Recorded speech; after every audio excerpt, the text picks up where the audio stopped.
Hello students and welcome to the class of economics. As you all know that in the previous video we have already started chapter 2nd. Now this is part 2nd of same chapter 2nd of macroeconomics, and today I will be teaching you few concepts, that is final goods, intermediate goods, consumption goods and capital goods. When we start with final goods, when we say final goods means those goods which are ready to use. It can be called as finished goods, just like bread, butter, pen, pencil or any kind of goods which is ready made, which is complete, which does not require any further processing. Okay. So, it can be used as it is. So, these are the goods, that is final goods, which can be used for personal consumption. It can be like bread which is purchased by a consumer, or any kind of consumer goods which is actually available at the market in the shops, which we can use directly, okay, for direct consumption. These are final goods. Or it can be household which are ready, or if investment or capital formation, that means either it can be any consumer goods which are ready made, which can be used for final consumption, or it can be investment or capital formation like building machinery purchased by a firm. That means whenever a firm starts the business, they require machineries, equipments. These are also when it is fully complete, that is the machinery after processing or after manufacturing or assembling, when it is complete, it can be called as a final goods. So, when a firm or any businessman use or invest or form capital in the form of the expenses made on purchasing of machinery or building, construction of building, that can be also called as a final goods. In other words, the final goods are those which require no further processing. As I said, it does not require any further processing. Like a piece of bread, it does not require any further processing because it is ready to consume, ready to use or eat. Okay. So, final goods which does not require any further processing and are available in an economy, that is in the market, in the country, for consumption purpose or for investment purpose. That means either it can be used for consumption, actually it is a complete product or final product, or it can be used for the further investment on machinery or construction of buildings. So, this gives direct satisfaction to consumer. That means all final consumer goods are giving direct satisfaction to the consumers according to production boundary. Now, here production boundary means the production line. Okay. Under the production line or in the production line, whatever goods we have, these require more processing, manufacturing or making, and after that they are ready for the sale in the market or ready for the consumptions. So, whatever products which are within the production boundary, it can be raw material, it can be intermediate goods. So, all these goods which are within the production boundary or production line, okay, that can be called as a intermediate goods. So, according to production boundary, if a good crosses the imaginary line around production unit and reaches to final consumer or investment made by producers within the imaginary line of production unit, is known as final good. Means those goods which are crossing the production line or production boundary and reaching to the consumers. It can be bread, it can be pen, it can be any other product. Okay. So, it is ready made, it is complete, that production process is complete. Now, when we are going to supply it into the market, that is when it is crossing the production line outside the factory, as it moves, it is final goods. Okay. It can be used for the consumption. So, it can have a direct consumption. Now, second is intermediate goods. Intermediate goods basically means those goods which are not ready for consumption. Okay.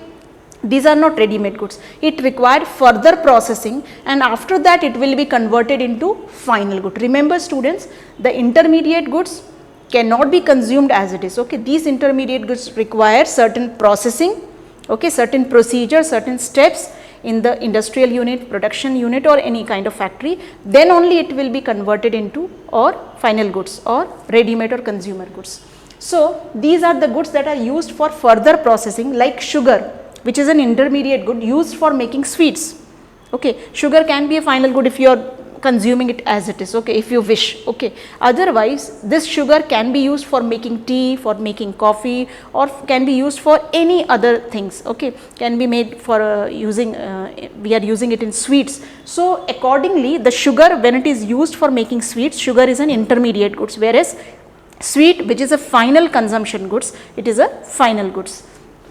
So, or otherwise resale in the same year. That means if you have purchased a car, okay, without using that car, if you wanted to resell again that car, say for example the job of a car dealer, okay, the person who is owning an showroom, okay, he is purchasing the car or any kind of automobile not for his personal consumption but for selling it to the consumer in the market. So this kind of car or this kind of automobile will be called as an intermediate good, it is not a final goods.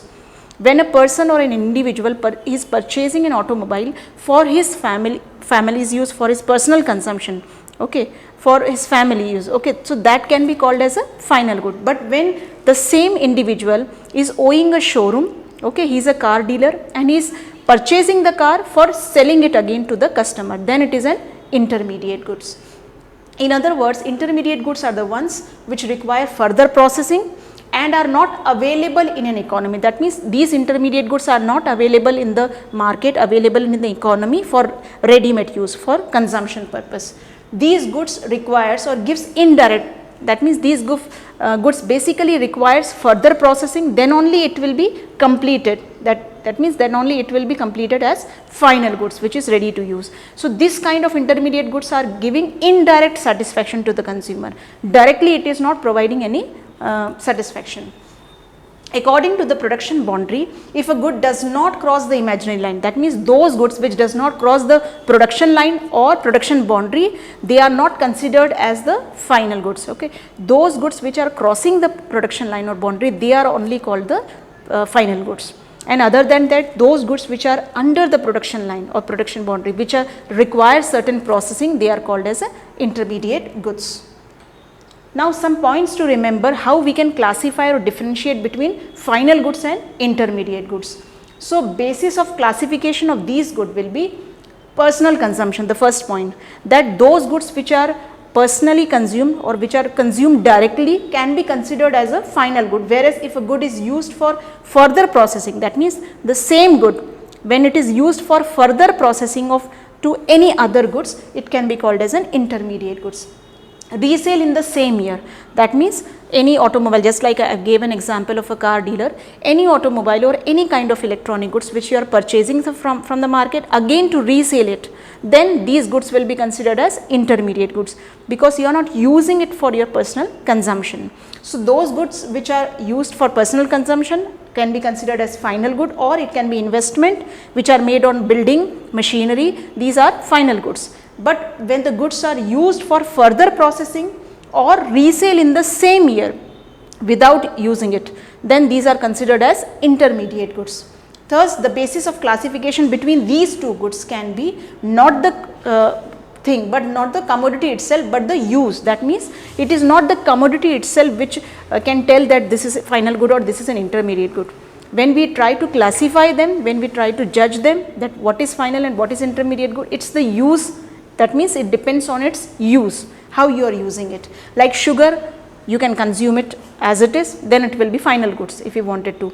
But when you use sugar for making sweets or chocolates, then it can be called as an intermediate good. So basically it depends on the use of that good, then only you can consider it as final or intermediate goods.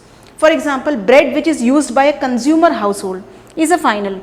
Like if Mr. X is there and he has purchased a bread from the market, now this bread he will consume at his home with his family, okay, he will share. So that will be considered as a final goods. But the same bread, if it is used by the bakery, okay, it is used by a bakery for making sandwich, or it is used by a hotel or restaurant for making sandwich or any other stuff related using bread, then it will be called as an intermediate goods, that is bread. Now what is production boundary? As we have discussed so many times, production boundary, production line. Now production boundary plays a very vital or important role in the differentiating between final and intermediate goods. Now the production boundary is actually an imaginary line which can be drawn outside the production unit. Now what is production unit? Any factory or industries wherever some manufacturing or production process takes place. Production process means producing the final goods with the help of some raw materials, machineries and equipments and laborers, okay, of course. So this particular unit, wherever production takes place, that can be called as production unit. So those goods which are within the production unit or production boundary can be called as an intermediate goods, and which goes outside it, it is final goods. According to the production boundary, if a good crosses the imaginary line around the production unit and reaches to final consumer or investment made by a producer or a firm within the imaginary line of production unit, it is known as a final goods. Now, as against if a good does not cross, that means those goods which does not cross this production boundary, then they will be considered as an intermediate goods. Now, we can understand this with the help of actually the production boundary. Now, this particular rectangle which you can see, or this can be called as a production boundary. Now, the farmer, say for example, there are three people, a farmer, a miller and a baker. Okay, we assume that.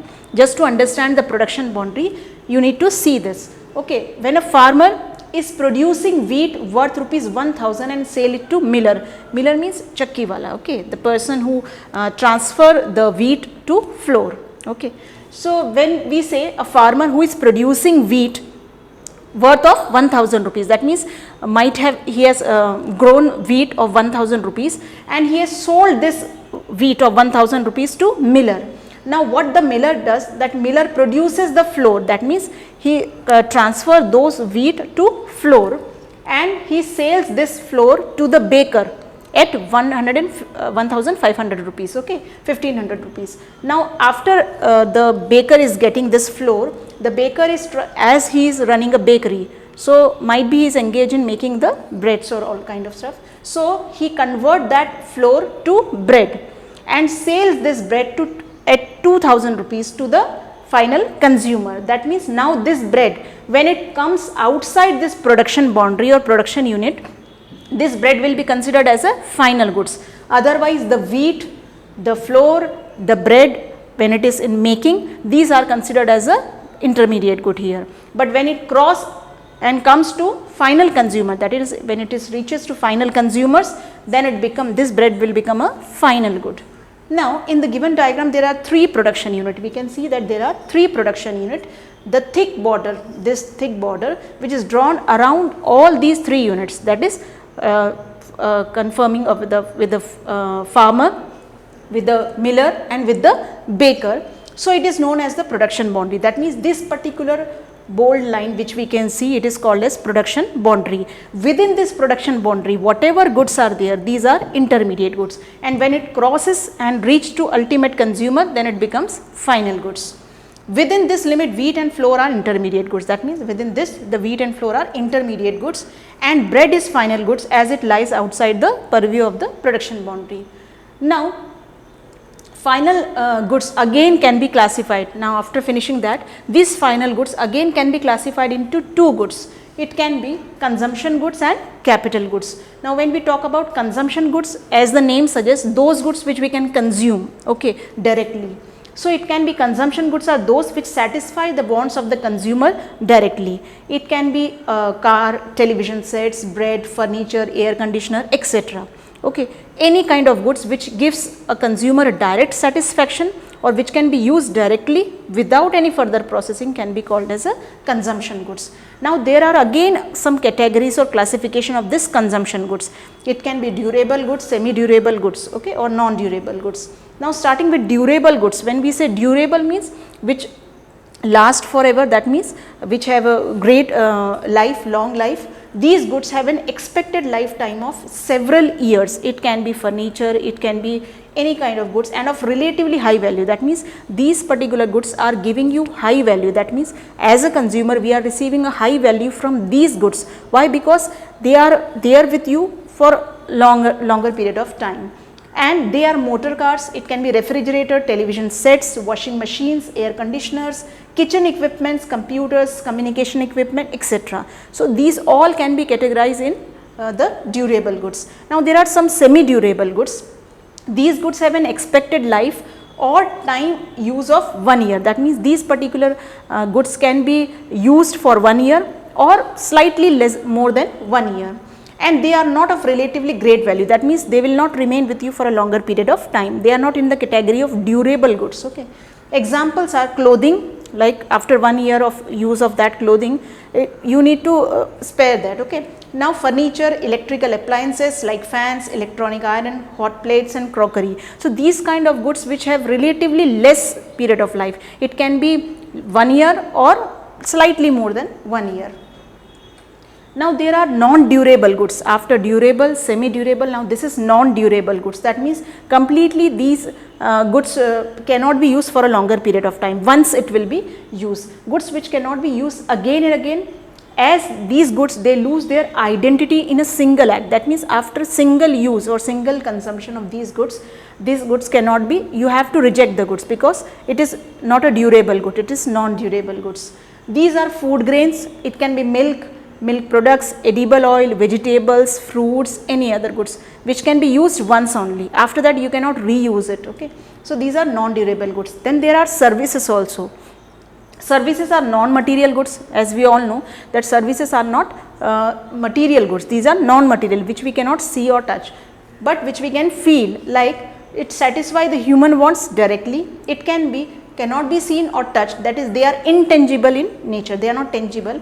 These can be medical care, transportation, communication, education, domestic services rendered by hired servant, etc. So these all are categorized as services which cannot be seen or which cannot be touched. These are intangible in nature. Now there are some capital goods also, of course, capital goods which we require to have consumption or consumer goods. So capital goods are defined as all goods produced for use in future productive purposes. That means in future we can use these goods for production purposes, for productive purpose, that is it can be machinery, equipments. Okay.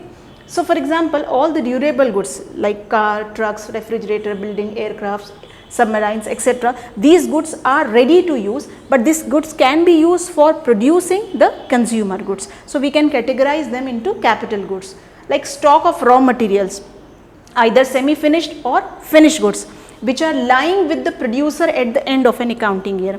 That means for the whole one financial year, one accounting year, after that also if the stock remains with the producer only, it cannot be sold in the market. That part of stock which cannot be sold in the market in one financial year or one accounting year, so that stock, that is stock, okay, that stock will be also considered as a capital goods. Then some more example of capital goods can be machinery, equipments, roads, bridges. Okay, these are all considered as a capital goods. It is not a we cannot use it. Of course, it can be used for the purpose of production or producing consumer goods. These goods require repair. That means if we talk about roads or bridges, it of course, or machinery or equipment, it requires maintenance, it requires repair. So consumer goods does not require, but here capital goods requires some repair or replacement over time, as their value depreciate over a period of time, because their value is losing, okay, over a period of time. When you are continuously using it, the value or it is having a depreciation value, and because of which it requires certain maintenance or certain repair. Now today in this video it's all about this only. In the next video we will meet again with some new concepts. Till then, thank you, goodbye.